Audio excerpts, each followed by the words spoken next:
this was actually the first time I saw my dad cry. The second time was when I was diagnosed. That was 2 times I've seen my dad cry, but that was the first time when I was called up in the national team. He was over the moon, and I felt that, that was his dream. Yes, come on in, everyone. This is More Than a Name, the podcast that explores the untold, unfiltered stories of elite athletes and sports figures. I'm Max Whittle. He's Luke Young. Between us, we have 378 Premier League appearances. Well, between me and you, yeah, for sure. Yeah, I thought you was trying to mention standing in that as well. But Today's guest is a former teammate of yours, Luke. It's everybody's favourite number 19, Stiliyan Petrov. His 105 international appearances make him the most capped male player in Bulgaria's history. Everywhere he went, from representing his country to CSKA Sofia, Celtic and Aston Villa, he wore the captain's armband. While at Villa in 2012, Stiliyan was diagnosed with leukemia. During his treatment and recovery, he showed the same fight and class that football fans all over the world have always loved about him. The man from Montana, Stiliyan Petrov. Welcome to More Than a Name. Hello, guys. Look, great welcome, to see you. Stan. Max, great to meet you. I mean, I've got a new shirt. My wife said that's the new fashion, so I've got it. I look huge, but you know what? That's the fashion. So I'm looking forward to speak to you guys. You're looking good. When was the last time you guys bumped into each other? Probably about 3 or 4 years ago now, Stan, as a little, sort of annual visit to Ibiza, and we met up when we was both there, and it was always great to catch up with Stan and the family. First time you met at Villa, do you remember the day?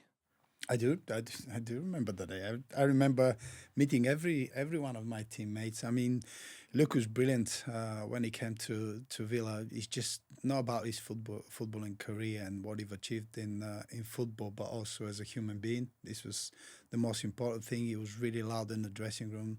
He loved moaning about stuff, which made him even more special. He fit right in it. But listen. He was very reliable, and you don't see many of those players those days. He came in, he fitted really, really well. He was demanding from everybody else, and for me as a captain, was really great to see Luke being in a dressing room, because sometimes a good captain needs other leaders to lead in the right way.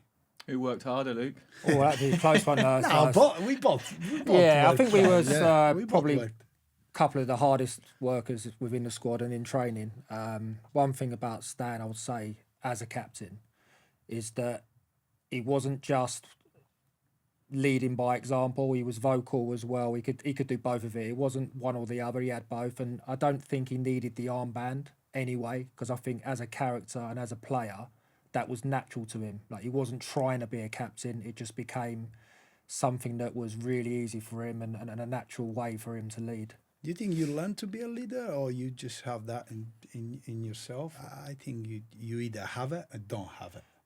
Looking at you lead as a captain when I was at Villa, it looked effortless. So it didn't seem like he was trying to be the captain or trying to lead. And one thing that he could do as well was he could be the captain, but he could also be one of the boys. And I think that's a really good skill to have, because often a captain can sometimes isolate themselves if they've got to be a bit of authority about them and stuff like that. But Stan was one of the boys, led by example, demanded that we do better, do more in training, make sure that everyone was at the level that they needed to be for the weekend. So I think it was natural for Stan. Maybe he can answer that better than I can, but it seemed very natural that was just the way he was.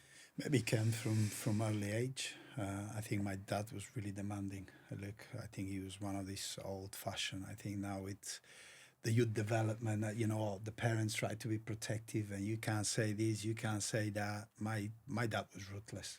I mean, my dad was ruthless from early age. I mean, demanding to be the best, even when I was playing with older players and I was playing with a bigger age group. His demand was that you have to go and you have to lead, you have to demand, you have to be the best. And sometimes in the current system is about, people talk about he has to enjoy it. My dad always said, you have to win it. If you want to be recognizable, if people want to recognize who you are, you have to be a leader. You have to show that determination that you show in the house, you show every day in front of me, your mom, your brother. You have to show with your teammates. And I think that probably helped me to fight every single time through difficult moments, through good moments, because, you know, look, we've been through difficult moments, and you know that it's sometimes you kind of struggle mentally, but we knew what we had to do as players. You knew what you had to do. You have to be disciplined. You have to work hard. You have to believe in your abilities. You have to wait for your moments. At the moment, I don't really see leaders in the football club. I see a lot like robots and, you know, players that are waiting for somebody to show them the way rather than go and demand. That's what we've done as a teammates. We always demanded from each other. You always pushed each other. We hated losing. And I think what Stan mentioned there about having that resilience as a youngster, it's gone out of the game a little bit now. You know, we used to have to do all the jobs, clean the balls, make sure the stadium was spotless, the change rooms after first team games, stuff like that. And it builds that sort of camaraderie within the camp, but also you realise that you're not a professional yet, you haven't made it yet, and you're still striving to become a professional footballer. When I feel like sometimes these youngsters feel like they've made it before they've actually stepped foot in a first team. I wanted to ask you about your dad, but first you've just touched on something. So did you guys clean boots? My early days in professional football, when I made my debut when I was 15, and I remember cleaning the boots and the first team players, and I loved it. You know, I loved it because when you have a dream and when you want to be part of that first team, you get closer and you get closer.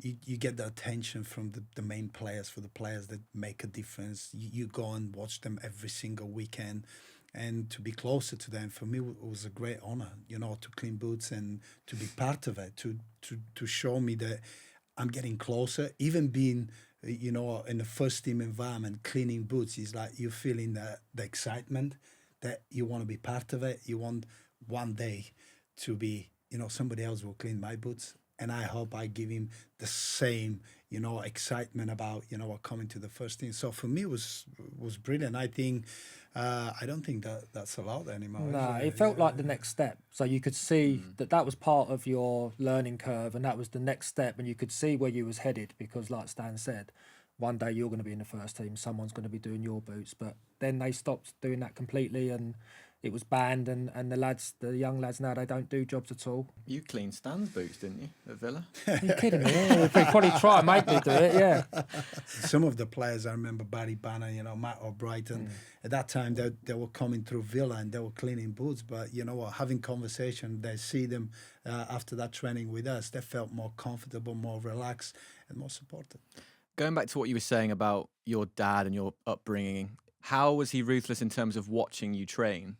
Was he always around? He was traveling everywhere. He was watching every single game. My distance from where I used to live to the stadium was about 40 minutes walk. My dad would never give me a lift. I remember me and my friend, we grew up together. We were waiting, you know, we were walking. My dad was passing with a car. He drove beside us. He just gave us a wave. We were drenched. He just gave us a wave. And that taught me that moment is like, you have to respect what you do and you have to appreciate it. If you don't do it yourself, if you don't get up in the morning, you don't really want that to be your life, you'll never succeed. And that was his mentality. If you want to train, you have to be up, you have to set up your alarm, you have to do your breakfast, you have to prepare your boots, you have to be ready. And when that happened and I go and train, he's there. He's there sitting on the side, watching it. And when I go back home, he was like, okay, what you've done today in training? What do you think you've done wrong? What do you think you've done right? At the start, it was great. Same as the game as well. You come and watch the game, it's what you've done wrong, what you've done right. At one point, after 2-3 years, you're thinking, I don't want to speak to him again. It's too much pressure. But that pressure made me realize one thing. You have to be able to understand the game.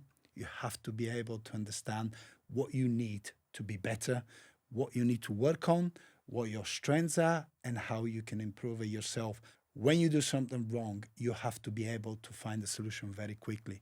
And I've learned that very, very early in my life because my dad will not rest. He would not rest. We will have arguments.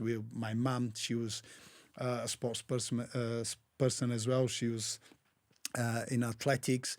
She comes from a sports family as well, so she kind of understood. But at one point, the pressure was so much. Was it overbearing pressure from your dad honestly, for you to be a player, or what did he want? I'll give you an best for example. you? My brother, who was a better talent than me, he could never succeed, and he was all down from the pressure from my dad. My brother would not accept it. My brother would not accept that kind of intensity, pressure about, you know what, you have to do it. This is your life. If you want to have a good life, you have a successful life, you have to do it. And you have to do it every day, every minute, every second. And at one point I was thinking, is that too much? But you know, when I got to 15, when I had my first opportunity to make my debut in professional football, then you sit back in the bus and you're thinking, you know, all these sacrifices, all the pressure, now I can see why he's doing it. And he drove that game, was about 2.5 hours away. He drove that game. I only played 3 minutes. And those 3 minutes, he tried to find out what I felt. Was I nervous? What I think I could have done better? It was extra time and 90 minutes, only 3 minutes.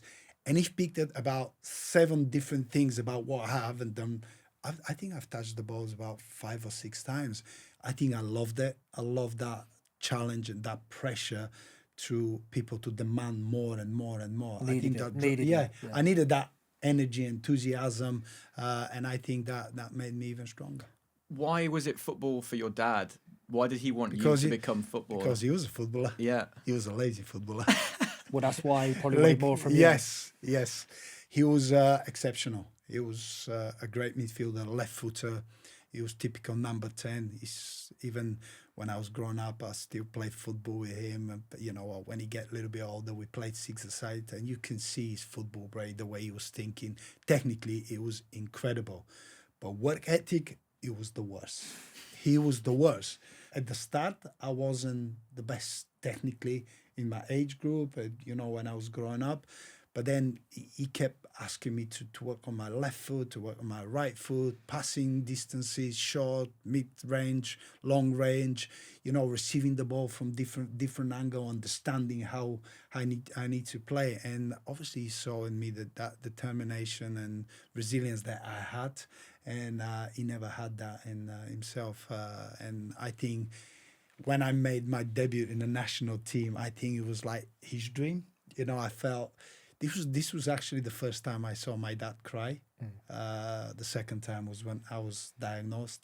That was 2 times I've seen my dad cry, but that was the first time when I was called up in the national team. He was over the moon, and I felt that, that was his dream. Do you think it had registered with him what he didn't do, and he'd realised that I can't afford to let my son be the same as what I... Definitely, because everybody was talking about his talent. My dad was exceptional talent. But everybody was talking about how lazy he was on the pitch, how laid back he was, and I don't think he wanted me to make his mistakes. Paint a picture of Montana for us. What was childhood like? Listen, it was good. It was good. School was good. My mum, obviously, after she retired from athletics, she became a PE teacher. So she was my PE teacher for a long time. I couldn't really skip schools or not be prepared at school, so that was really good for me. A small town, everybody know everyone, and growing up with that expectation for me was difficult, especially when my dad and my mum was quite famous and everybody knew them. So for me, it was like it's not a place or a mistake to fail, and for me, the pressure was really big, and everybody was talking about the next big thing coming from a small town, and making it to the big stage. I wanted to ask you that. Was people talking about you not just in the town, but was it spreading far and wide that there was a... Far and wide, and obviously I was playing in the national team. I went through every single age group.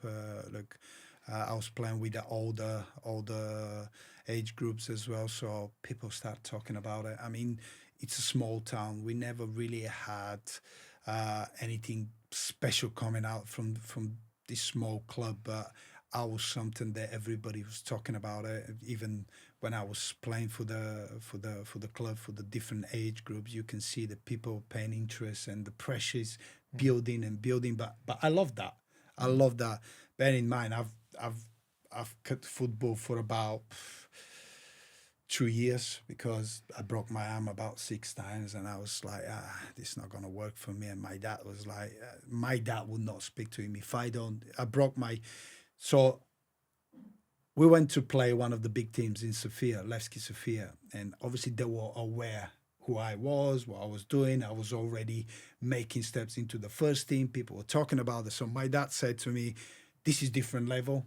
You played locally, now you're moving to the men's football, but this is a stronger team. So what I want you to do is just sit back, assess the situation, and then get into the game slowly. Young Stan, who never listened, first 30 seconds, taking the ball, past 2 players, the third one took me, broke my arm, 30 seconds gone, everything finished. My dad did not speak to me for 6 months. How old are you? 6 months. 6 months. Literally 6 months. My mom was like, I walk into the apartment, and you know what, as a kid, we believe that our parents are idols. You're looking into them and you want a little bit of encouragement, a little bit of a nice words or something nice to be told. You would not speak to him. His eyes would just move across the room, and you'll see through me. How did you build the determination to keep going? Well, I wanted to prove him wrong. For your whole career, do you think? Yeah, I wanted to prove him wrong. I want to prove him wrong that somebody from a small town with not much ability, because I had the determination. I loved the challenge, but I wasn't the most technical. Look, I wasn't the fittest. I wasn't the best one up there. I had so many good teammates who never made it because of certain things. But for me, I love that. I love proving people wrong, and I think that's probably the best way. And I wanted to prove him wrong that I can do it. I'm sure you're wondering the same thing. How did you start talking again? Did you knock on his door? No. I remember I was. They called me for under 15 national team, and he had to take me to the capital. So on the way there, we still haven't spoken for a long time, and you know what? Then you realize that I was a bit nervous. And he started talking about a little bit what to expect. He's been watching some of the boys, what to expect from them, and who the manager was. And he'll be there. He'll watch the training session. He'll watch the game. And that's how we started speaking again. And it was all about football. Nothing about about father and son, how are you, son? Everything okay? How was school? And where you go and what you do? No, man, it's like none. So your relationship was Brutal. Basically all about football and your career and and how was you're brutal. playing and performing. It was brutal. Yeah. But that's why you did what you did. Yeah, of course. Did it ever stop when you played for Sofia, Celtic, Villa? Was Dad the same? No, he's still doing it.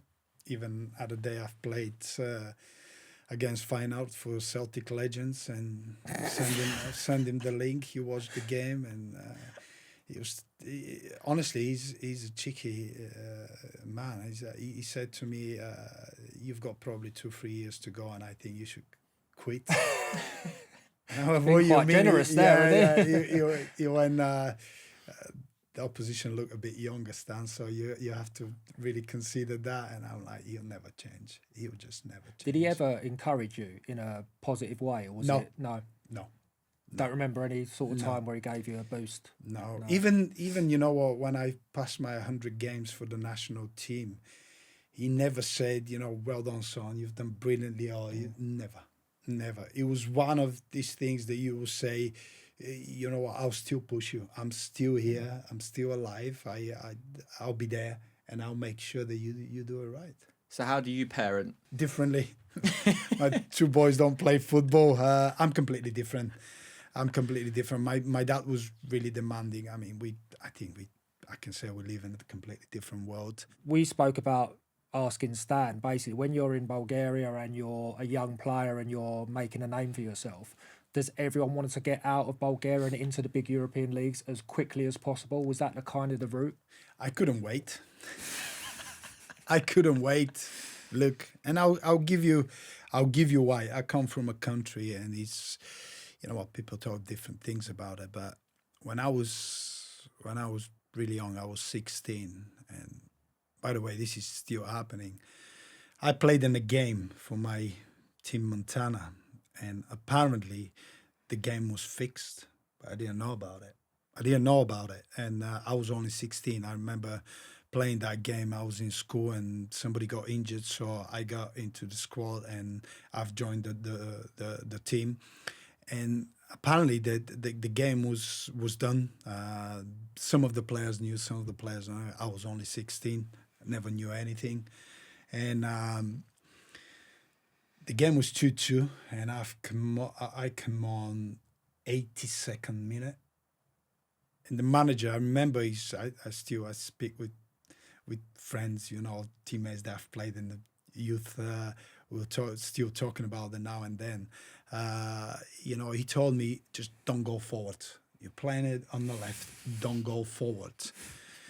And I was like, what is it? At that time, my team, Montana, they were safe, but the opposition, they were fighting for relegation. So they needed a point or to win to stay up. But the problem is, when you don't tell 16 years old boy that anything's going on, I'm coming in 87 minutes. There was the right wing that was just taking the ball, beating two players, and young Stan is thinking, I'm going for it.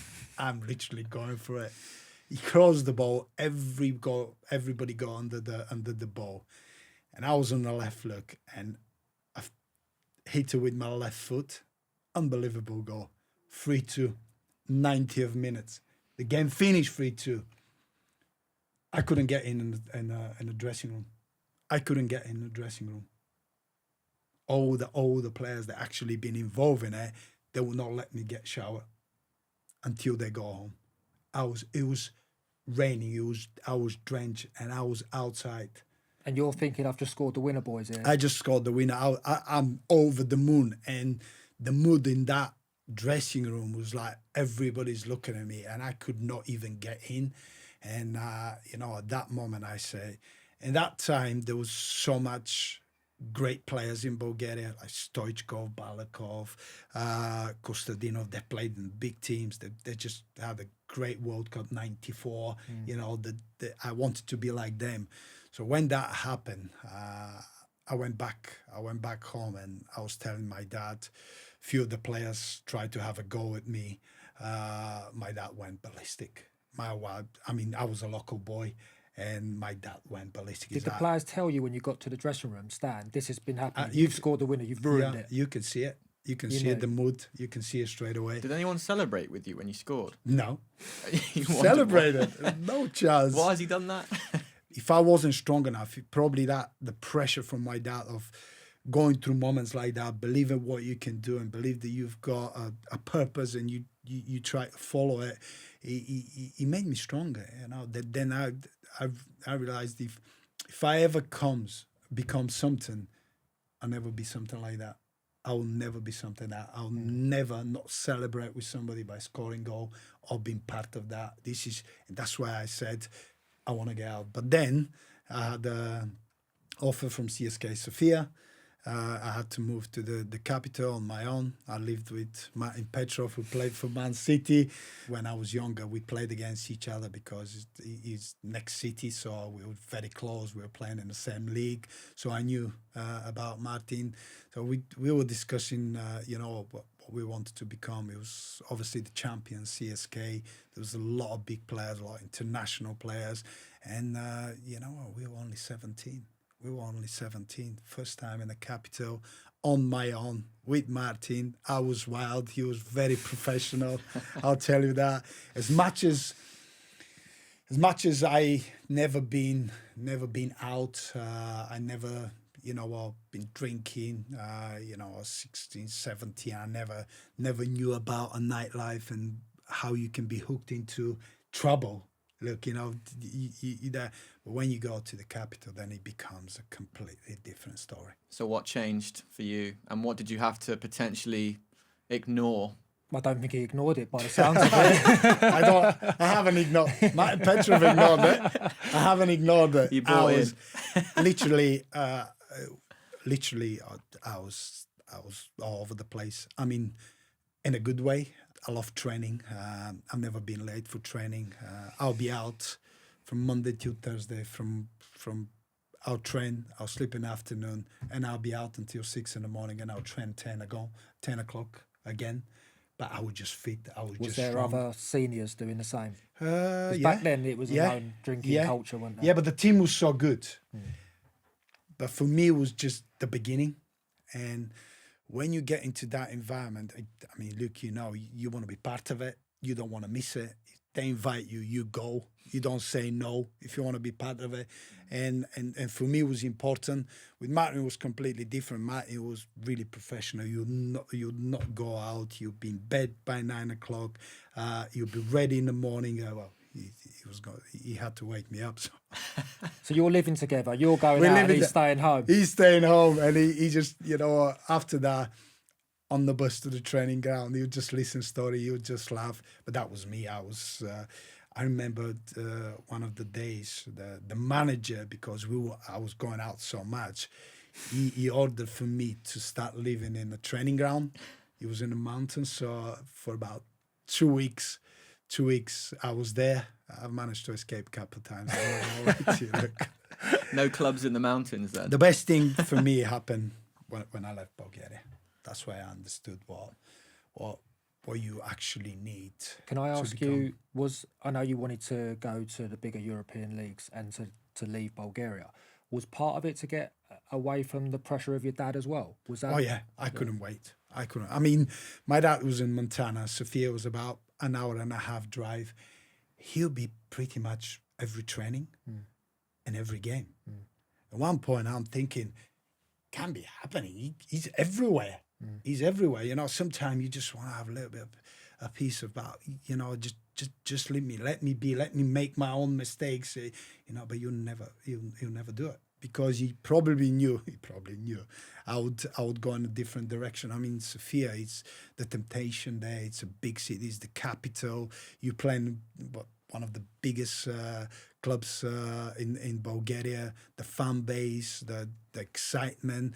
Probably thought, I have to make sure he's doing the right things.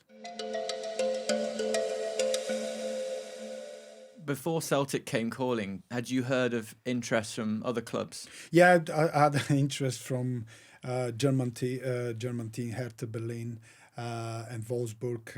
I had the interest from Monaco as well at that time. But Celtic happened really quickly. I've played for the national team against England. We drew 1-1. I played really well.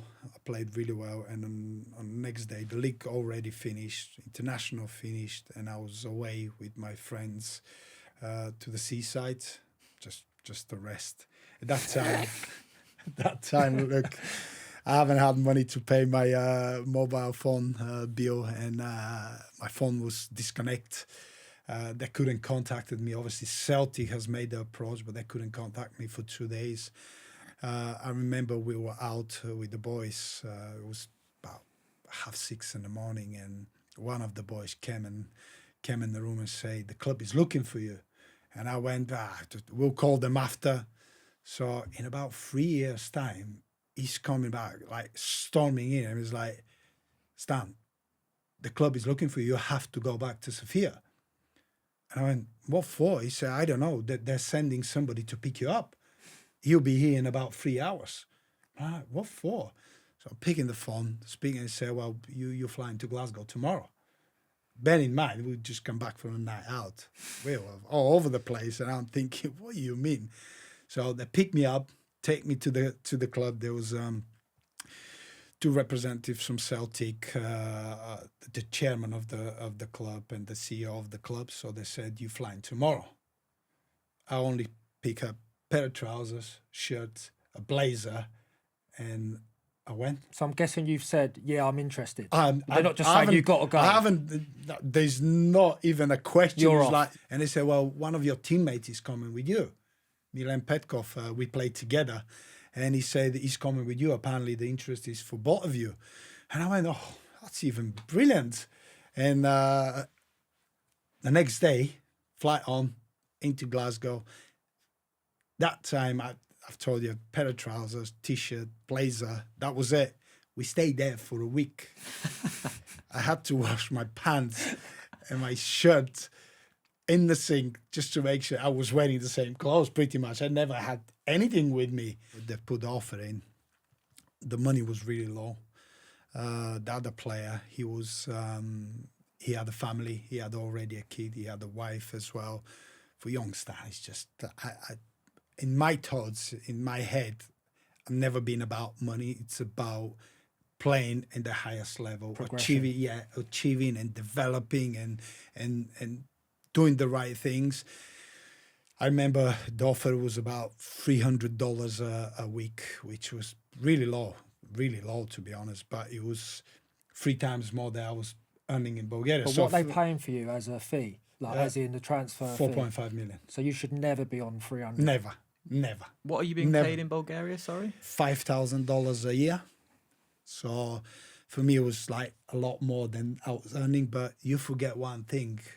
You don't live in Bulgaria. No.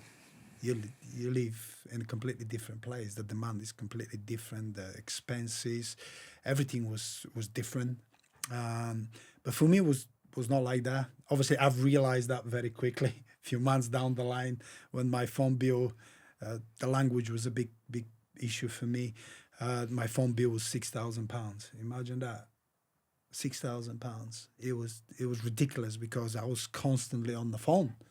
I was constantly on the phone with my girlfriend, with my friends, literally after training, because there was no communication between me and my teammates, the manager. So that's another phone cut off then. Another phone, yeah. But look, it was one of these things that I'll come back and literally I'll be on the phone from like 2 in the afternoon until late in the evening. Didn't know what else to do. The language barrier, I couldn't understand it. I couldn't speak. I couldn't say what I was going through. For me, it was like, you know what, just speaking with somebody, finding a solution, or maybe finding that kind of comfort zone to say everything is okay. But it wasn't okay. It wasn't okay because I wasn't playing. I was playing as a right back. I was shocking at a right back at the start. Financial issues, the language, the culture, everything. So for me, it was like so many things. And bear in mind, my dad was demanding. I was going through difficult times. I went through different stages of trouble. But this was completely new for me.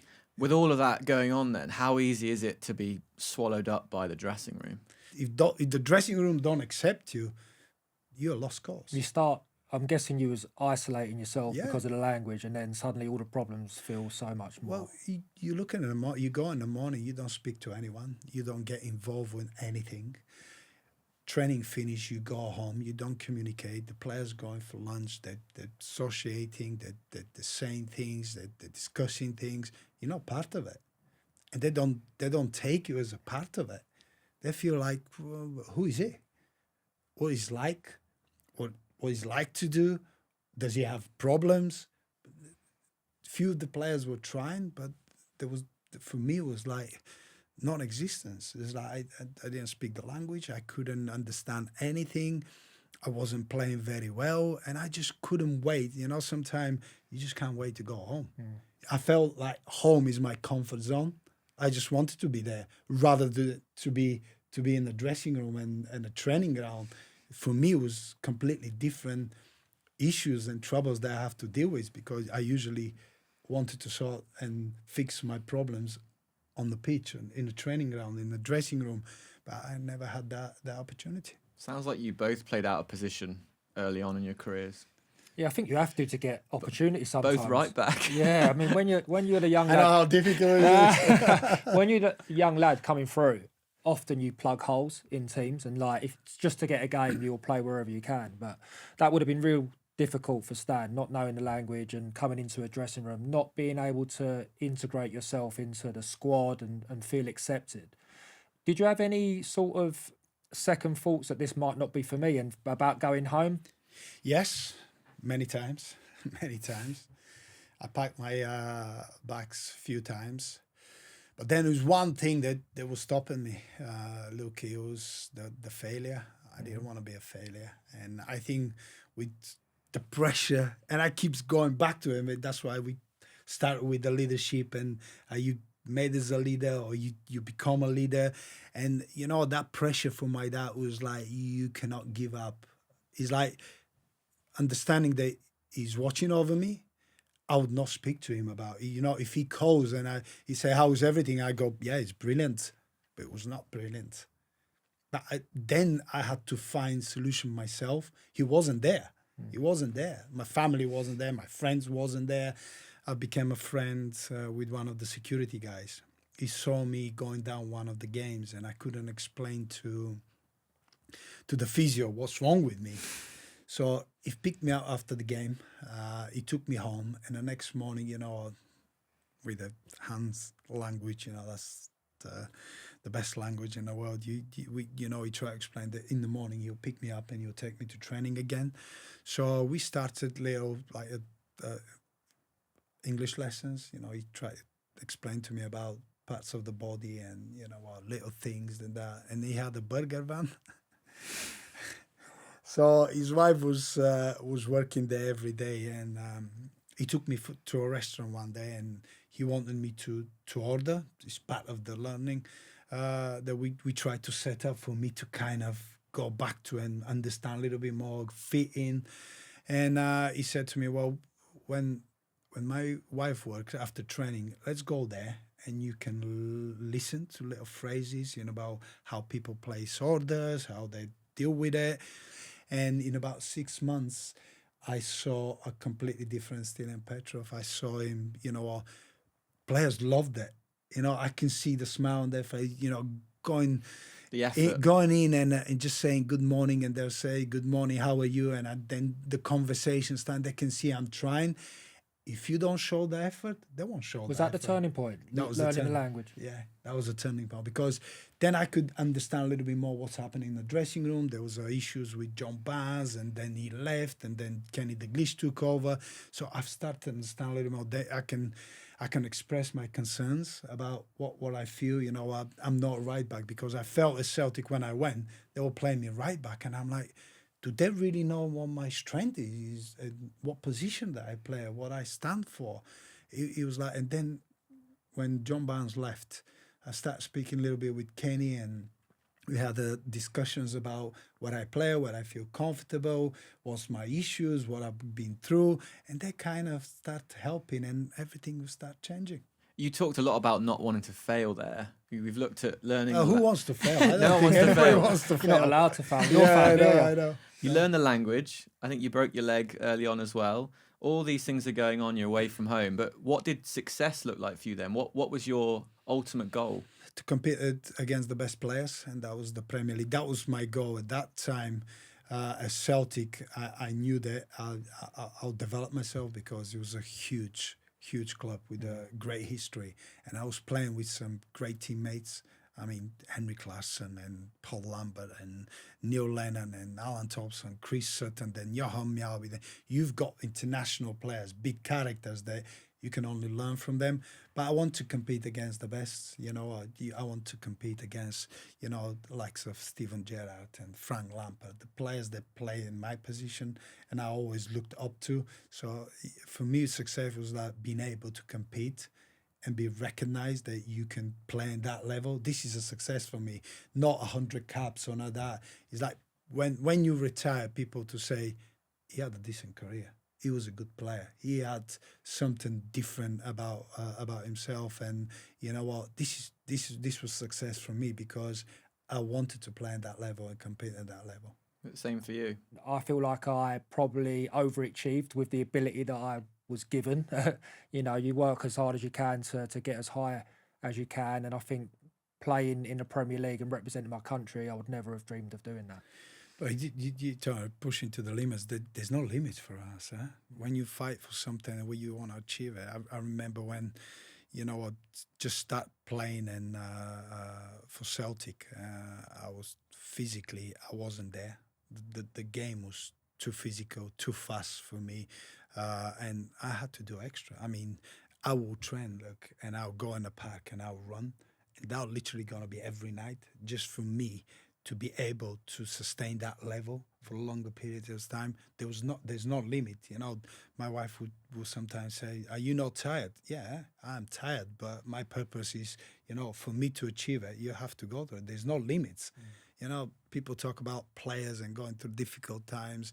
There's no limit. There's no limit in your brain and physical endurance and ability to what you can achieve. And I had to do it. I have to do it in a different way. You won a lot of trophies in Scotland, but when did you know you were ready for the Premier League? I thought I was ready, but I was completely confused about it. I remember the spot with Alan Thompson and Chris Sutton just before I left Celtic. And Alan Thompson, I think we were in Dubai on holiday, and he said to me, "Stan, Premiership is the next level." At that time I played the European final. I had about already 50 games under my belt internationally, played in the Champions League, won trophies, won Player of the Year. You're thinking, we'll be fine. We'll be fine. Wow. I remember first time facing Stevie G, and something that I always wanted to play against. I couldn't go even near him. I couldn't go even near him. He was so sharp. He was so quick. He was everywhere. And I'm thinking, wow. This is a completely different level. So I had to change again everything. I had to add individual problems, for my upper body strength, for my legs power, for my endurance, for analyzing the game in a different way. You go back to square one. It's like, when you think I'm ready, I can do it. You're thinking, I can't do it. I have to do it all over again. I heard a lot there about Steven Gerrard. Did you ask for a shirt at any time? I've got about 4 of his shirts. I've got England shirt, Liverpool shirt, a few Liverpool ones. I've got a few. Stan had real good football intelligence, and it doesn't take you long to understand, right, I'm not at this level. What do I need to do to get there? And football finds you out very quickly. So you would have understood that, right, okay, this is gone again and I need to do more. I was surprised to hear that you didn't exactly hit the ground running before I got there, because obviously I saw the Stiliyan Petrov, he was the finished article in midfield, running the show. But it turns out that you was asked to play right midfield. Yeah, I was. And the funny thing is, when I went to Villa, Martin O'Neill started rebuilding the team. And a lot of players were unhappy. A lot of players were leaving. A lot of new players were coming in. So I had to play as a right wing. I mean, one of the games I had to play against Ashley Cole. I mean, you know how fast I am. I had to beat him. And Martin O'Neill at halftime was going, "Stiliyan, get the ball and run at him." And I'm thinking, Gaffer, how am I going to run at him? He's quicker than me. He's sharper than me. I had to be smarter. But then I found it really difficult. And as I say, I wasn't ready for that level. The speed, the physicality, there was the next level from what I've experienced. So Martin O'Neill put me on the bench, even though in the squad for nearly 4 months. 4 months. Jim Henry, do you remember he's a fitness coach? I had to go sit down with him and I say, I have to be stronger. I have to be more powerful. I have to be sharper. Forget about weights. Forget about anything. I have to be able to get around the pitch. I have to be quick. I have to be sharp on my turns. I have to be more powerful. Did that hinder the start of your Villa career by Yes, playing out of I position? mean one of the games we lost against Fulham, and we were walking down the tunnel where you can hear somebody just shout at Petrov, "You useless!" And what, fans have the right to do that, but when you hear that, and my wife and my kids were there, and my wife heard about it, and he said, "Did you hear that?" And I went, "Yeah, I did."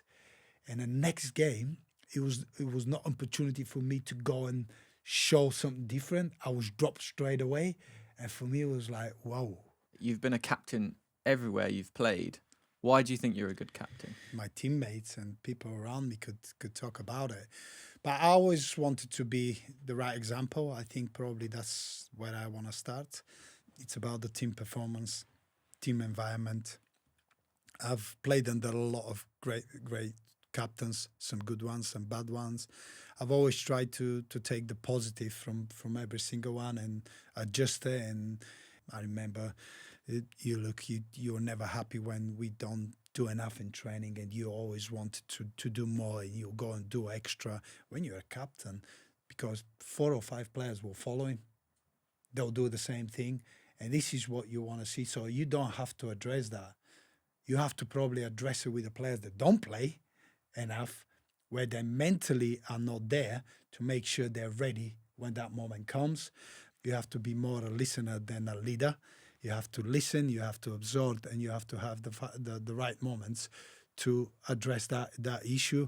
I used to go quite first in training, just to see the mood of the players when they're coming in and training. And, most of them were good as gold, except Big John Carew.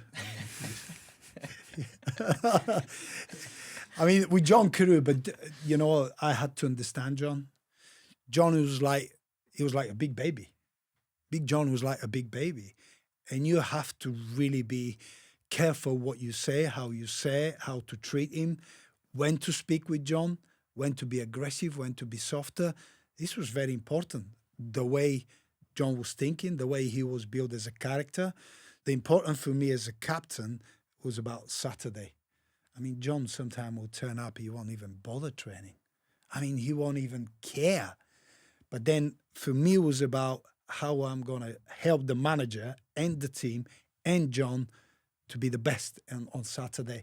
And it was very easy with John. You know what? You just feed him with the positive news, with encouraging him, making sure he's the best. And John will never back down. One game, I've played the ball to him. He couldn't hold it. And I went for him. I mean, at halftime, we had a massive argument. Second half, John was not existent. You know what? Sometimes players, I'll go to Luke, I'll challenge him, we'll square, but I know that Luke will react. You try to show me that, you know what, you're wrong. Stand regularly, in games. Say you didn't start well, or you misplaced a pass, or you didn't get tight enough, you wait, oi! And he'd look over you and he'd give you the Petrov stare, and you knew that, you've got to raise your game a little bit here. What does the Petrov stare look like? Sorry? No, show us, come on. I can't show it. More of a shout and a We're in a nice environment here, I can. He wasn't just vocal, it was the way he performed as well, and we would follow him into battle, if you like, and he was a top captain. Yeah, and the Christmas parties were always good, so that helped as well. Organisation. Yeah. Was that your job? Yeah, I had to. You had a lot of jobs. Yeah, and everybody was there. Everybody was brilliant, and we had a good team. We had a strong guys. We could drink, we could play, we could. It was great banter. It was great people in the dressing room, and when you have that in a team environment, it makes you stronger. Do you reflect on 105 appearances for Bulgaria? Do you reflect on the fact that you made the Premier League? You played against these guys that you looked up to. I do. I mean, some big names has played in a Bulgarian national team, some huge names, and to hold the record of most caps in one country, it takes a lot of bravery, I think, first, to be accountable, honor and consistency. Longevity is difficult. Yes, yeah, it's really difficult. I mean, I think I've started probably 95% of the games. I mean, to be so consistent, to stay away from injuries, to be part of this national team through good and bad times and still be selected for all those years, it talks a lot about a person. I mean, 105 games, that's a lot. When I think back now, I'm thinking, wow, how did that happen? But as Luke said, I always looked after myself when I left Bulgaria, to be honest. I looked after myself. I understood what is to be professional and what is required to be fit and ready for every single game. Because when you play international football, it's not just playing the games, but all the traveling, going back to your club and be consistent and be recalled again and be consistent again and doing it over a number of years consistently, it's really difficult. So I do understand what I've achieved. I'm really proud. I think my dad is really proud. My family is really proud. And end of the day, the records are there to be broken. That's what I believe. I hope that will happen. It looks like it's not going to happen soon. So I hope that will happen. And what I feel and what I'll be feeling and what my kids, my family, other people can experience that as well. Now, none of what you persevered through on the pitch could have prepared you for your leukemia diagnosis in 2012. We haven't spoken about Martin O'Neill yet, so I just wondered, first of all, Stiliyan, Martin played a big role in your treatment, your recovery. Yeah, he did. I love Martin O'Neill. Martin is either you love him, or you don't love him. That's the way he goes with certain players, and he played a big part when I started playing for Celtic. He's a bit. I always say, I say everywhere. Look, he's weird in probably the nicest way. He's just one of these. He was always late. He's still late. Just to let you know, look, he still calls you at random times at night, about 12 o'clock, talking about football, talking about stuff. And he told me when I was at Celtic that I have to get fit, I have to lose weight if I want to play in his team. So that's where our journey with Martin O'Neill started. I managed to do that, and I've never looked back. But going back to his support through my probably the most important and the most difficult battle in life was going through my treatment and leukemia.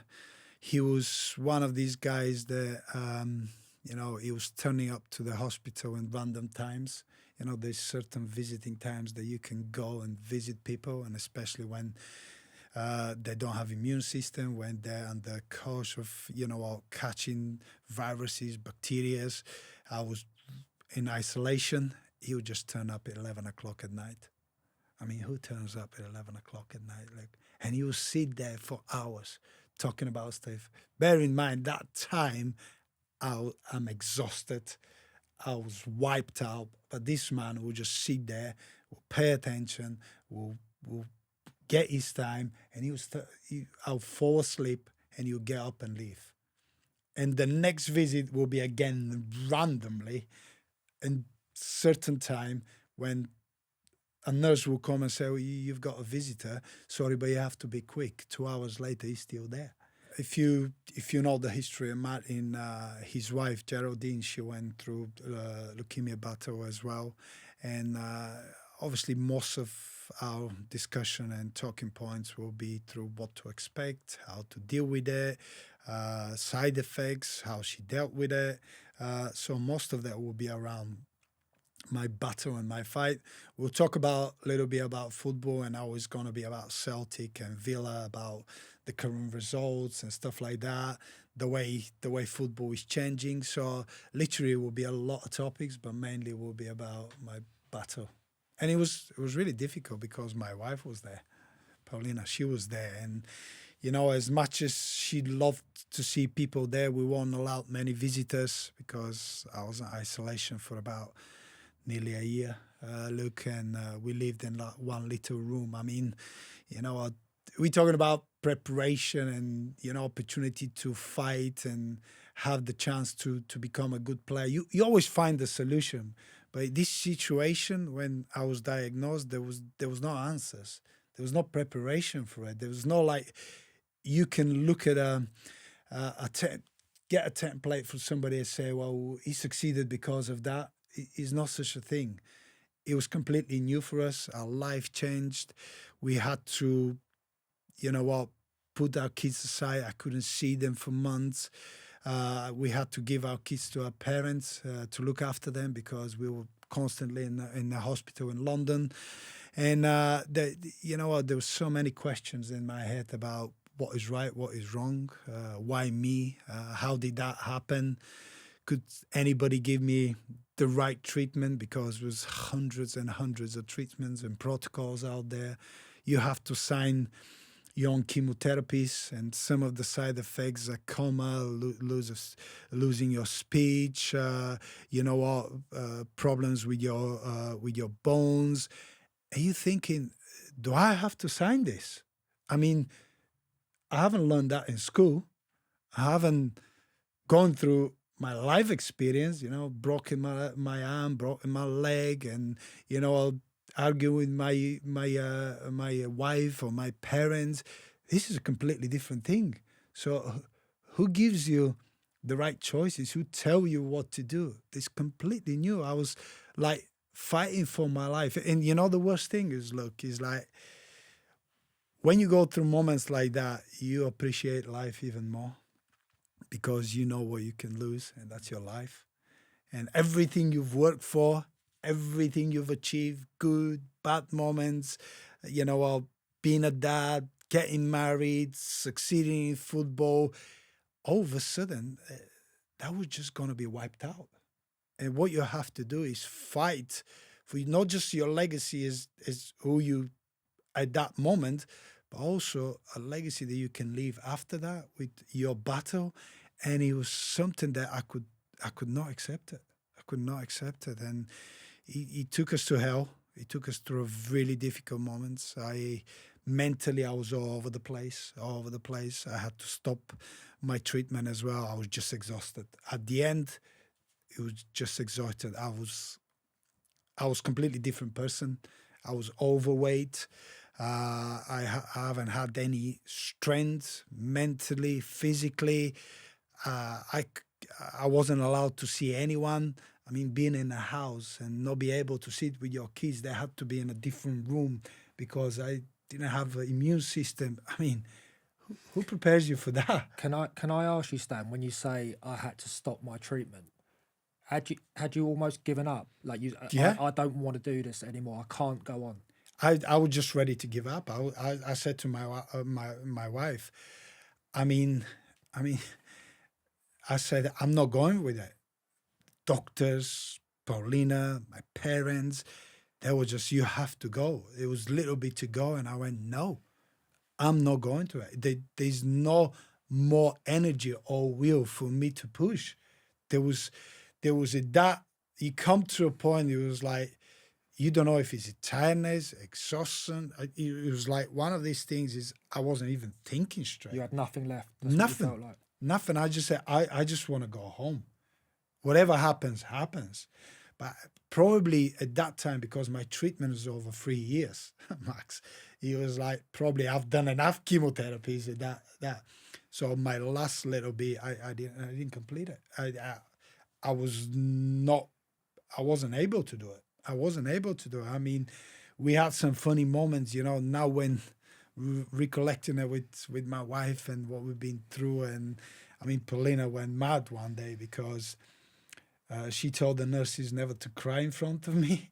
Or I became friends with a lot of the patients, and she said, if he comes to work or anyone don't make it, just don't tell him. Just no negativity, no negative news, just everything positive. So for me, I remember it was my birthday, and the nurses I was obviously chatty. I was, trying to get a treadmill into the ward and, bustle ball to do exercise. After 3 months, I couldn't move. Yeah. But they managed to do that. So on my birthday, they sang a little bit, and 2 of the nurses started crying. And I started crying as well, obviously emotional and everything. So Paulina found out, and she went ballistic to the nurses. I've told you, no negativity around here. It was crazy things. But this is the moments that, I appreciate even more. Even now, I can never get away with it. Having a foundation, charity foundation is like, you can never get away with it. Sometimes don't think that I'm different than anybody else. And you guys, sometimes you kind of want to shut it down and don't think about it and then don't discuss it. But I don't know if it's my path or what I have to do helping others. But, I'm there. And I still get involved with a lot of people that go through treatments and difficult times, and you become part of their story. And when you have a foundation and you help others, there's more and more that coming forward, and you just can't stop thinking about it. I think in those moments of doubt, you have to just be reminded of how many people you're helping. Was there a particular conversation you were speaking about fellow cancer patients that you were getting to know? Was there something that you remember that really stands out? I remember every single one of them. I mean, at the moment, even now, from yesterday, I'm dealing with two cases. One is a 6 years old. The other one is a more older man. He's 68. They're going through different treatments, and not every time they want a financial support. Sometimes they want a psychological and mental support about speaking with somebody who's going through it. So last night I had a conversation with the father of the little kid about what to expect and how to deal with it and what was the issues. You know, he had some side effects, and you know, sometimes, you know, helping others is great. They take it, they're very positive. You get a text in the next morning, you really help us, you know. Now we think in a completely different way. We're more positive. I'm glad that I spoke to you. But sometimes you're thinking, yeah, but the memories are hitting back. The memories are hitting back, and you go through everything that you're going through it. You know, even sometimes my wife don't ask me about it. She Part of you wants to forget about that episode in your life, but you can't get away from it because your foundation, you're helping people. I'd love to. Look, I'd love to just somebody can take away from my memory will be great, but unfortunately it don't work like that. And when you see that, you know, or going through that conversation, it's really because you have to be very careful what you're saying, because people are looking for a little percentage of positivity or something to give them. Everything will be fine. Don't worry about it. But it just don't work like that. So you have to be really careful. You have to be really concentrated on what you're saying. And it becomes a lengthy time, because now they're starting their treatment. But that kid will go through a 3-year treatment. And this won't stop today, tomorrow, or a month later. He will go through it. He will go through the challenges, and these parents will still communicate with me. And you know what? Going further down the line, I've promised that I will go and see him. And you know what? He's a football fan, and it's one of these things that you just can't get away from. Did you speak to a therapist afterwards? My wife suggested that. I think my wife is a good therapist, to be honest. She's been really good. I think we've changed so many things in our lives, you know, food and stress and everything involved, you know, connected with cancer and leukemia. She done so much research, and she's been great. I mean, how good is to have somebody beside you she kind of put her life on hold because of me.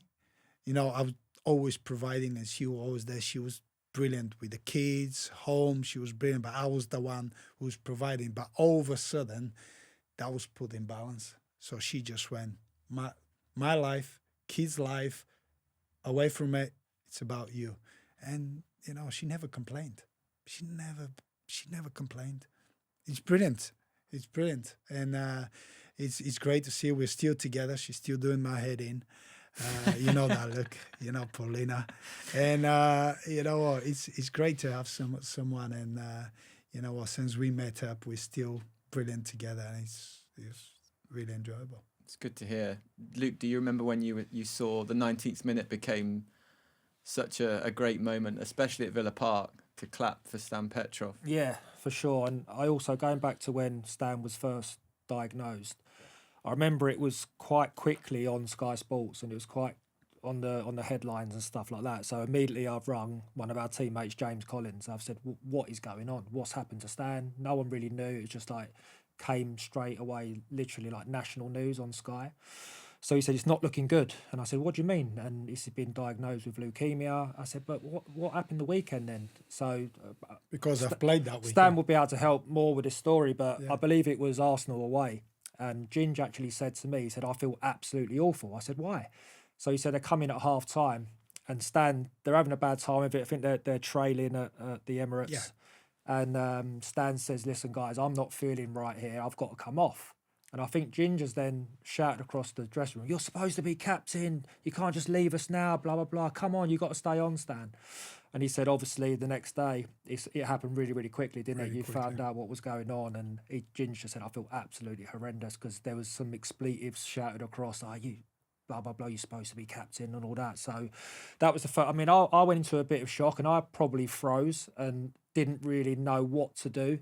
So probably didn't reach out enough. But at that moment, you're thinking, this family, Stan, Paulina, the kids, his immediately close relatives, they've just had the worst news that they could ever possibly have.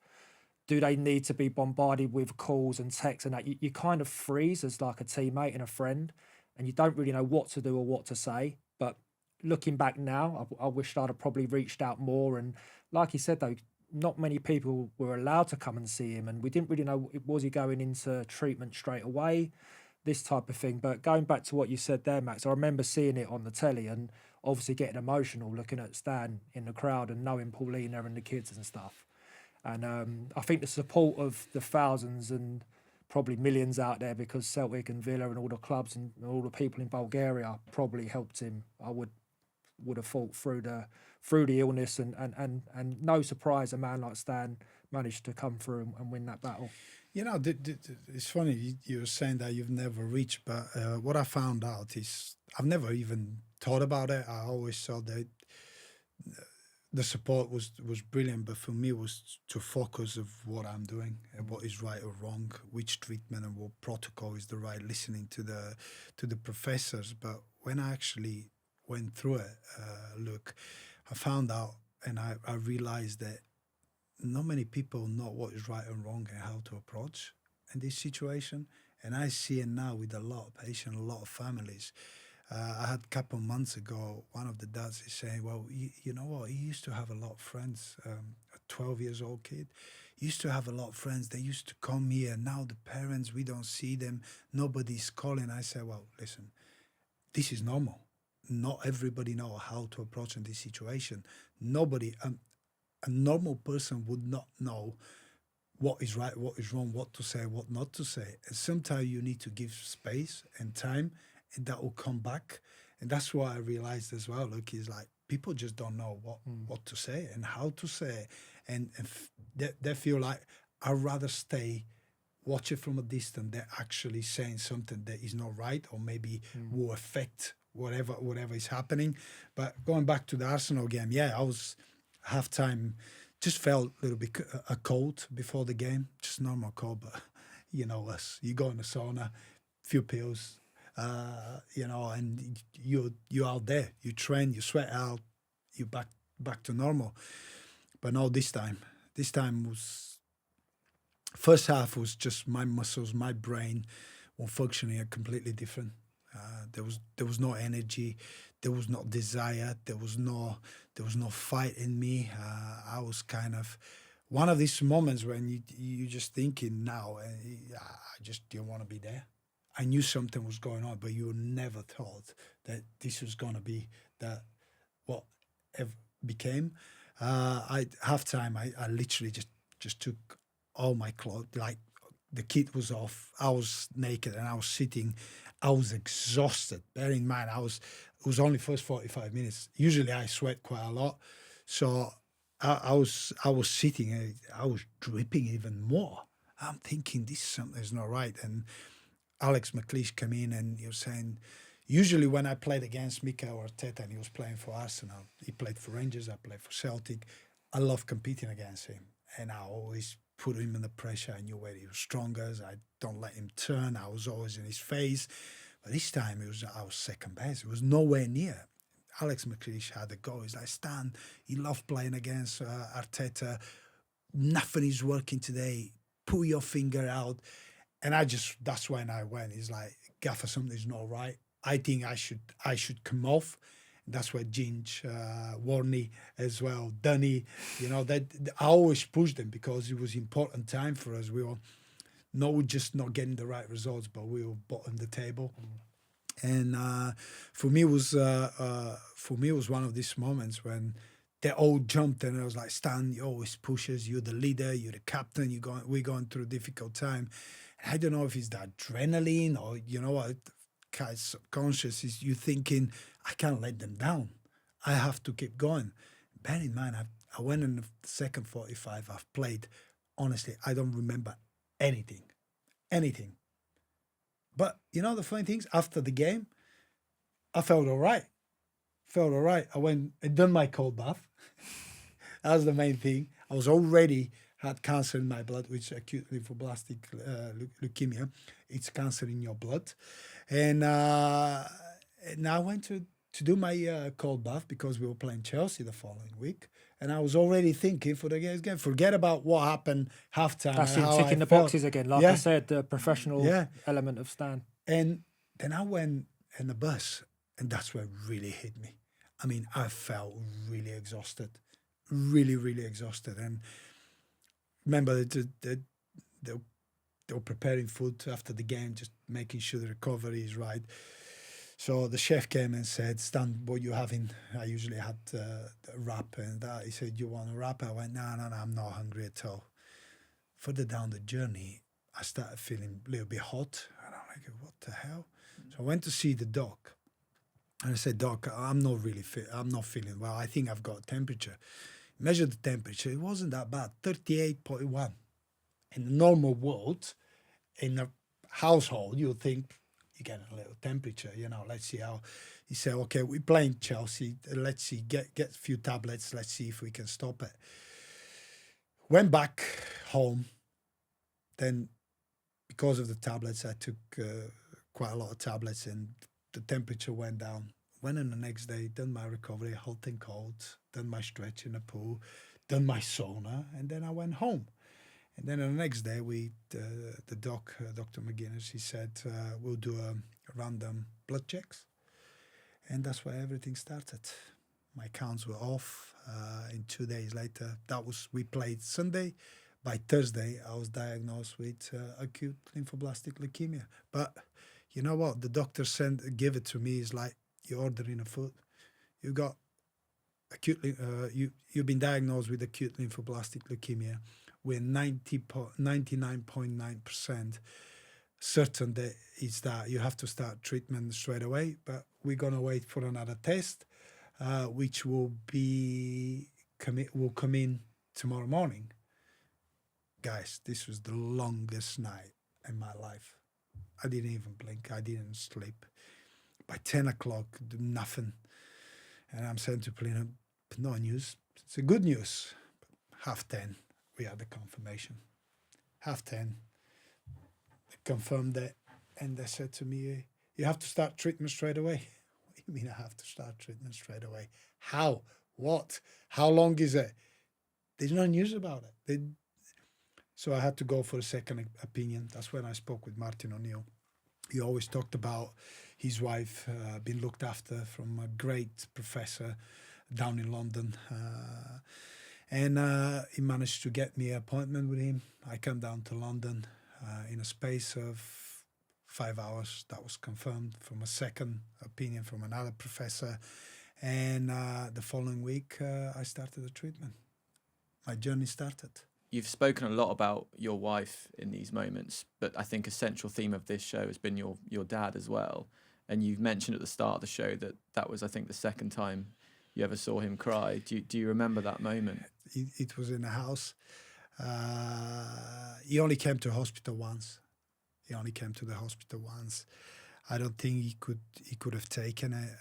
I think he was really proud of what I've achieved as a player. And I think he couldn't accept it. But I remember after the first 3 months, they were not allowed to see me for the first 3 months. The treatment is out down in London. We weren't allowed any visitors. I was in a very high dose of steroids, chemotherapy as well. And when you take a lot of steroids, high doses of steroids, you develop that moon face. This was the first time after 3 months, my mum and dad are back back home in Birmingham with the kids. That was the first time when they saw me, and I could see the shock in their eyes. They were like, "Who is this?" That's when my dad really went like crying, and I looked at him, went hugged him, and you know what? When you haven't heard anyone cry, you're like at one point it's like. You're consoling him. Yeah, You're the one who needs the cuddle. And it was strange for me. I mean, it was always the other way around, like you mentioned. And this time it was me when I was going through my biggest battle in life. I had to go and comfort him, and for me it was really strange. It was really strange, and I remember calming down, and we sat down and we talked about what I've been through in the first 3 months, what to expect, and everything is going well. And I think when you give them that news, they kind of relax a little bit more. But this is the time when I saw him really weak and vulnerable. But probably it's the normal reaction. When you've won your battle, you decide to try and give it one last go, getting back to being a professional again. Can you talk us through that a little bit? Obviously, I started playing a little bit of vets football. But sometimes muscle memory don't lie, and I started kind of working. Do you remember Ryan? He used to maintain the pools, and he used to do everything on the training ground. But then he became a PT, fitness coach. He went to do his degree, and we started working. I just started as just to get fit. I mean, I've put about 50 something kilos on the top of what I was. Wow. Yeah. So we started doing bits and pieces together. The first year I remember we started, and I was still in treatment. So we started like easily. I was still in treatment every 3 months. Maintenance, it's called maintenance. For 2 years I had to be on maintenance every 3 months. You go for a week. You take an injection, and then you have everything is on tablets. So I could kind of moderate and make sure that I do the right things, the doses and everything. So we started working, and I started losing weight. I started playing in the vets team, and I was still in treatment. Bear in mind, I was playing the vets for. That's how much I love football. But then when you start playing like 90 minutes, and even I was heavy, I was still going around, I was still trying to do a little bit more. But like from game to game, I was getting fitter and fitter and fitter and fitter. At one point, Ryan said to me, "Do you think you can play football again?" I mean, I was only 34. And I went, "I don't know. Do you think I can play football again?" Yeah, I said to him, "Do you think I can play football again?" He said to me, "Why not?" But I said, "Ryan, if we look into it, I'm overweight. I don't have the muscle. I have to lose the weight. I have to build the muscle. I have to strengthen the muscle. I have to get my endurance. I have to get my power. Mentally, I have to be there." I say, "Well, why we just don't leave it now? I'll put a plan for you, and then we'll see where we go." So a year later, I was under 95 kilos. And he say, "Okay, now we push another year. Are we going to go for it?"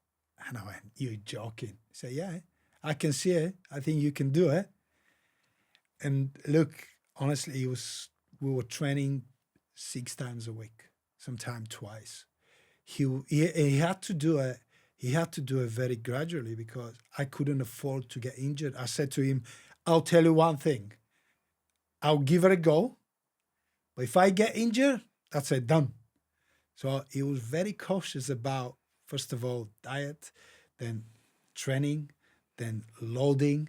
Then the same thing is mentally we were working, where I am at the moment, can I push even harder? So we had to really work closer. I mean, I still got every single sessions of what we've done.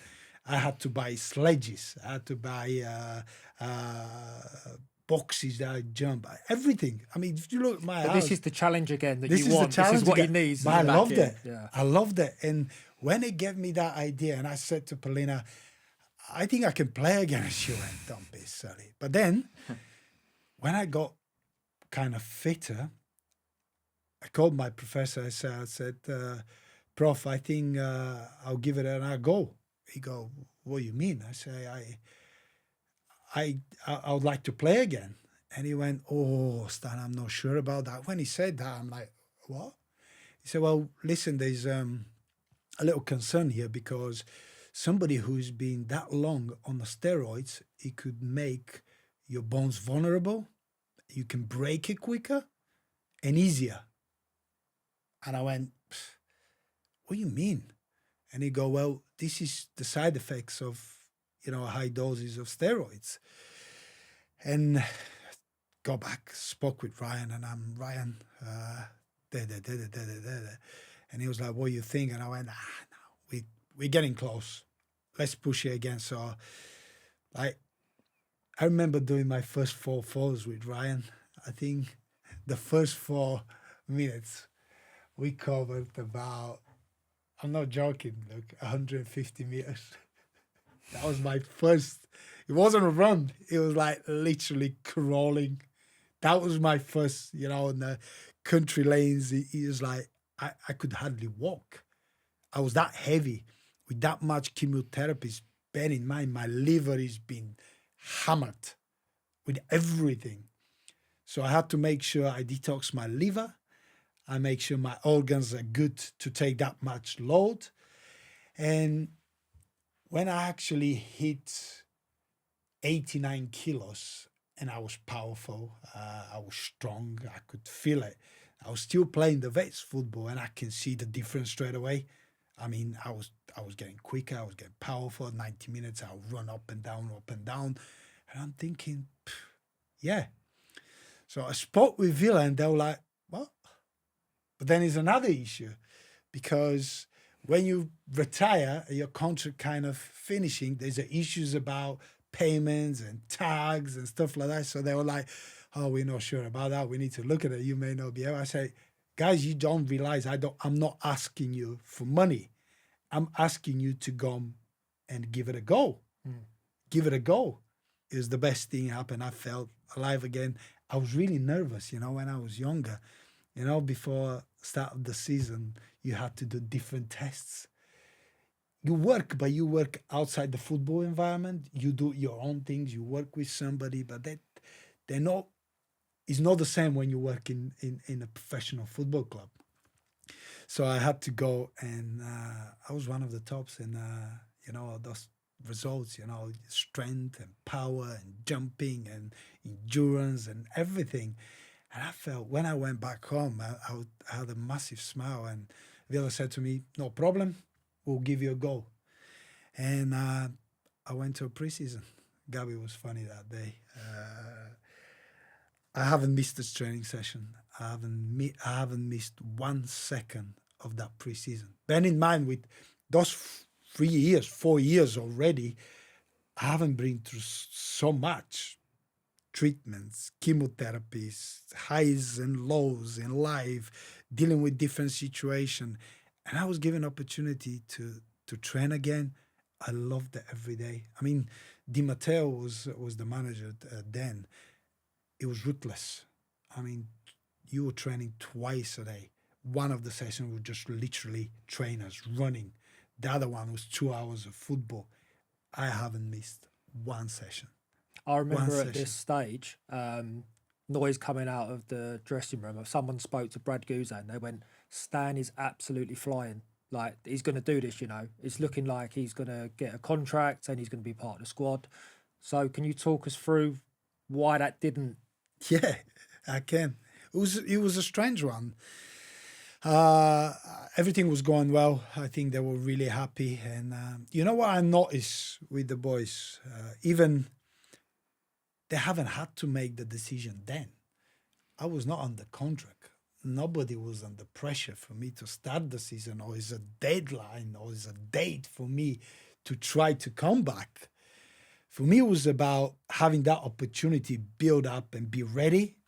But what I saw when I went to that preseason, everybody else was like, I was running, I was not giving up, and everybody raised their performances, their running ability another 20%, because then I want to be seen beaten by somebody who just had 3 years of chemotherapy and beating leukemia.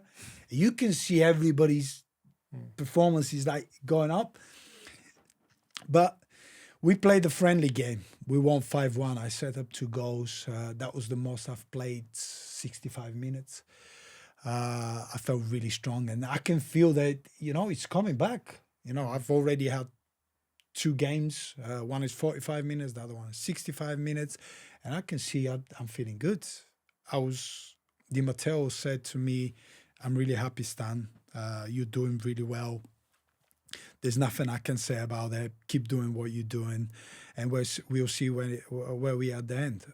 But that night after the game, Di Matteo flew to China to speak with the owner. And on a Tuesday, I was called in the office, and I was told that Villa won't offer me anything, and they can offer me a coaching role. I mean, at that time, there was a few questions that I asked. I said, well, what changed from Sunday to Tuesday? And I said, but you don't have to make that decision now. There's no pressure on you. And plus, you can see it with your own eyes. I can be a positive, not negative for you. You can see how everybody else reacting when I'm there. If I slide tackle, if I push them, if I shout, they have to outrun me, they have to outplay me. This is good for you. He said, well, that's a decision of the club, and we won't offer you. At that time, look, it's like, no, you would probably won't understand what I've been through, how much effort I've put to get there. And I was just devastated. I went back home. Paulina could see it straight away. And I called Ryan. I said, listen, they just called. They said, what? Why is that? And I just said, I don't know. Paulina was really like, how are you? I said, enough is enough. Let's go on holiday. I should have probably fought harder, but I was just tired. I just went, you know what? It's meant to happen. But maybe it could have been for good. I'm still alive. I have the opportunity to speak with you guys. And if I've gone through, you never know, the strengths, maybe that was the stress. That's what probably they will worry about. They have to deal and go through it again, the stress, the physical side of it, how I'm going to react, being out of the game for that long. So when you see back further down the line, you may be thinking, well, maybe they could have been right. I don't think they were right. I was there. I was ready. They never had to make that decision at that moment, but they've made it. And maybe it was to do with insurances and stuff off the field. Could be. Should it be an issue? No. I feel like whoever's decision it was, they missed a trick regarding if you'd have got back on the pitch, whether it had been for 1 game, 10 games, whatever it would have been, the message that would have sent to people out there suffering terminal illnesses and the inspiration that would have fed to them, that you can beat it and you can get back on the pitch. Can you imagine how powerful that message would have been? Well, that was the message, actually. I'm glad you were thinking and saying it that way. When you go through something like that, your life changes. It's completely different. You look at life in a different way.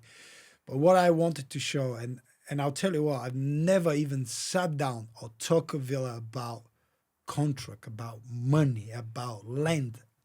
Nothing. There was nothing. And I would never taken a penny.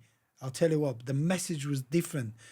There is life after these struggles, after what I've been through, that you can go back to normality. You can find a solution and make sure that you can live your life. And you have to fight through it, but then you can go to the end of it and be something special again. And it was a great message for people. And, I had so many nice messages and emails and letters, from people that have been through this kind of moments, some people find really difficult to go back to normal life and get a job and find the right environment to after their treatments. But you know what? Just doing the preseason and being around the media and giving that opportunity for people to believe again, it was great to see. But the message was more powerful than just football. Thank you for answering all these questions, Stan. And I think we'll definitely put all the information in the show notes, but would you like to tell people how we can help out with the Stiliyan Petrov Foundation? Most of the funds that we raise and the awareness is through the foundation, Stiliyan Petrov Foundation. We do events pretty much every year, games, golf days, dinners, lunches. And we're through social media, the Stiliyan Petrov Foundation. They can always find us. They can find us. They can always drop us a text if they want to be part of it, if they want to start raising. And they don't have to forget that, you know, this little kindness and little acts can make a difference in people's life. And this sometimes is really important, not just financially, but mentally as well. People who suffer and go through moments like that, they need to understand that they are not alone the way I felt when I was going through it. It's amazing to hear you talk about it, and we're very grateful that you've come and spoken about your whole journey. I did want to ask you before we go, do you have a question for Luke? It's just how is life, because, you know, we've retired a long time ago, and how is life? How is he treating you? How is the family? And this is the main thing. Sometimes between friends, we forget to ask these questions, and I love to hear it. Yeah, that's a question from a man with a new appreciation of gratitude to life, I'm sure, after what he's been through. So, yeah, no, life's good, Stan. Thanks for asking, mate.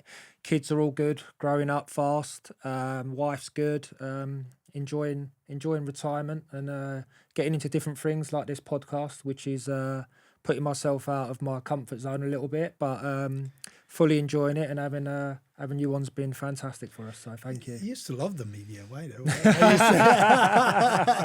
No, but it's great to see, and it takes bravery to come out and discuss and talk about things, and it's great to see. I love the show, and I wish you good luck, guys, and I hope I can come again. We'll at definitely some point have you back. When you pass over 20 million viewers. Thanks to this episode, I think. The name of the show, More Than a Name. I want to ask you, when you hear your name, Stiliyan Petrov, what comes to mind? Oh, that's interesting questions. Honesty, dedication, discipline, and I think legacy. I think we as human beings, you love to leave a legacy in it. And I think that's why I think with my name, I give hope to people that through difficult moments, through their dreams, either come one way or another, you can still become somebody and become something. And probably this is the 4 things I'll take when I say my name. And we didn't even talk about his goal against Derby, did we? We didn't, mate. But thank you very much for coming. That'll be after when you reach the 20 million viewers. Yeah, then we can talk about it, and we can show as well. Stiliyan Petrov, thank you so much for your time, and we look forward to seeing you in episode 2 at some point. What a shirt, by the way. You like it? Yeah, that's the new fashion, apparently. Baggy and Celtic green. Celtic green, yes. Looking good. Please, if you're out there and you can, support the Stiliyan Petrov Foundation. You can follow our show at More Than a Name Pod, and we'll see you next week. You can subscribe to the show wherever you get your podcasts and watch full episodes on YouTube. Get in touch with us by emailing morethananamepod@gmail.com and follow along on socials for more content at More Than a Name Pod.